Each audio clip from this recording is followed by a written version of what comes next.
उसका हाथ मांगा।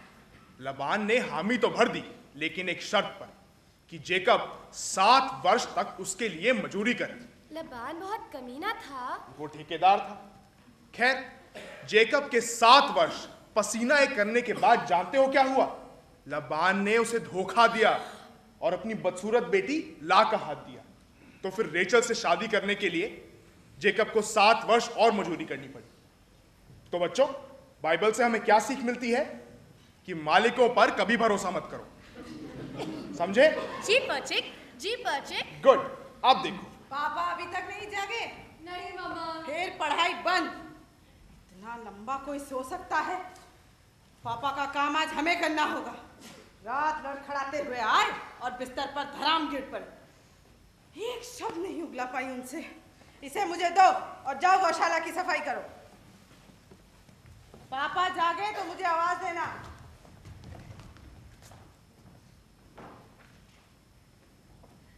ये तो बहुत अच्छा पाठ था पर्चिक। तुम्हें ठीक लगा? हाँ, लेकिन ये नहीं कह सकती कि रबाई तुम्हारी व्याख्या से खुश होंगे या नहीं। रबाई की छोड़ो, उनका बेटा तो खुश नहीं होगा। मेरी नन्ही बहनों की जुबानें जरा तेज चलती हैं। तुम्हें उसके बारे में और क्या पता है, सिवाय इसके कि वो रबाई का बेटा है? अगर वो मोची का लड़का होता या लोहार का, तब भी तुम्हें उसमें इतनी ही रुचि होती। इतना तो पता है कि उसके दुनिया बदल देने जैसे अजीब ख्यालात नहीं है। बिल्कुल, तुम्हारे लिए तो कोई भी नवविचार अजीब होगा। याद रहे, ईश्वर ने कहा था लेट देयर बी लाइट। हाँ, लेकिन ये उन्होंने तुम्हारे कान में तो आकर नहीं कहा था ना, गुड डे। जोश है तुममें, थोड़ा दिमाग भी शायद। Thank you. लेकिन उस मस्तिष्क का क्या लाभ जिसमें उत्सुकता ना हो? बिना ज्ञान के उसमें जंग लग जाएगा। Good day Hodal. हमारे यहाँ की एक प्रथा है कि लड़कियों से इज्जत से पेश आना चाहिए, लेकिन तुम ठहरे पढ़े लिखे विद्वान, तुम्हें पुरानी मान्यताओं से क्या लेना। हमारी मान्यताएं ये हैं कि कुछ बदलना नहीं चाहिए, जैसा है अति उत्तम है। हमें अपने तौर तरीके पसंद हैं। हमारे तरीके दुनिया भर में बदल रहे हैं, सिवाय इधर के। यहाँ लड़के और लड़कियों के बीच दूरी रखी जानी चाहिए। पुरुष पढ़े लिखे, महिलाएं रसोई घर में। लड़के और लड़कियों को छूना नहीं चाहिए, एक दूसरे की तरफ देखना भी नहीं चाहिए। मैं तो तुम्हारी तरफ देख रही हूँ। तुम साहसी हो, जानती हो, शहर में लड़के और लड़कियां शादी से पहले भी प्रेम जता सकते हैं। वो हाथ में हाथ डालते हैं, साथ में डांस करते हैं, ऐसे।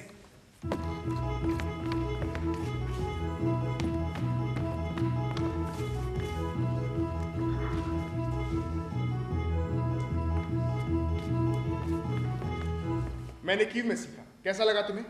बहुत खूबसूरत है।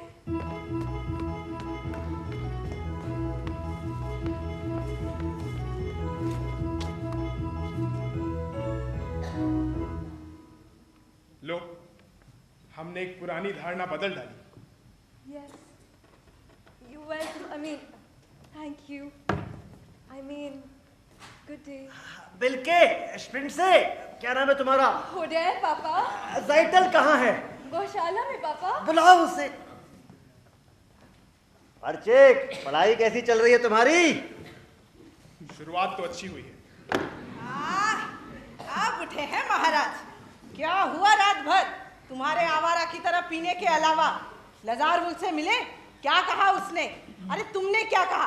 क्या खबर है? धीरज रखो भाग्यवान, जैसा कि पवित्र ग्रंथ में लिखा है, खुशखबरी ठहर जाती है और बुरी खबर जाने का नाम नहीं लेती। और एक और कहावत है कि ऐसा मानस तो तुम्हारी जान ही ले ले। पापा, जाइटल मेरी गुड़िया, इधर आओ। तुम्हारी किस्मत खुल गई बेटा, तुम्हारी शादी होने वाली है। शादी? ये आप क्या कह रहे हैं पापा? लजार वुल्फ ने तुम्हारा हाथ शादी में मांगा है। अच्छा, कसाई बुढ़ा। मेरा दिल कहता था आज हमारा शुभ दिवस है। ओ परमात्मा, तुम्हारा लाख लाख शुक्र है। और तुम्हारा क्या कहना है जाइटल? वो क्या कहेगी? मेरी पहली सुपुत्री दुल्हन बनेगी। भगवान तुम्हें उसके साथ इज्जत बख्शे, दौलत बख्शे, लंबी उम्र बख्शे। उसकी पहली बीवी की तरह नहीं, भगवान उसकी आत्मा को शांति दे। और अब मुझे येंते का शुक्रिया अदा करना है। मेरी नन्ही जाइटल दुल्हन बनेगी। शुभ समाचार मुबारक हो जाइटल। इसे शुभ समाचार कहती हो? और तुम रे परचिक, तुम इसे मुबारकबाद नहीं दोगे? बहुत खुशी हुई जानकर जायतल कि तुम्हें धनी वर मिला। फिर धन के पीछे? अरे धनी होने में क्या बुराई है? धन से शादी करना धिक्कार है। धन ही दुनिया का कोप है। काश भगवान ऐसा कोप मुझ पर लाते, इतना शाप बरसाए मुझ पर कि मैं उससे कभी ना उबरूं। जाइटल जानती है ये सब मैंने उसके भले के लिए किया है ना जाइटल? जी पापा। देखा? देखा, अपनी आंखों से देखा। ओ पापा, पापा। क्या बात है, बताओ मुझे। पापा, मैं उससे शादी नहीं करना चाहती। मैं उससे शादी नहीं कर सकती, नहीं कर सकती। नहीं कर सकती? क्या मतलब तुम्हारा? अगर मैं कहता हूं करोगी तो करोगी। पापा, अगर पैसे का सवाल है तो मैं कुछ भी करूंगी। मैं मजदूरी करूंगी, पत्थर तोड़ूंगी, ईंटें उठाऊंगी। सिर्फ उससे शादी करने को मत कहो पापा, प्लीज। लेकिन लजार में ऐसी क्या बुराई है? तुम्हें चाहता है वो। पापा, मैं उसके साथ खुश नहीं रहूंगी, जीवन भर दुखी रहूंगी।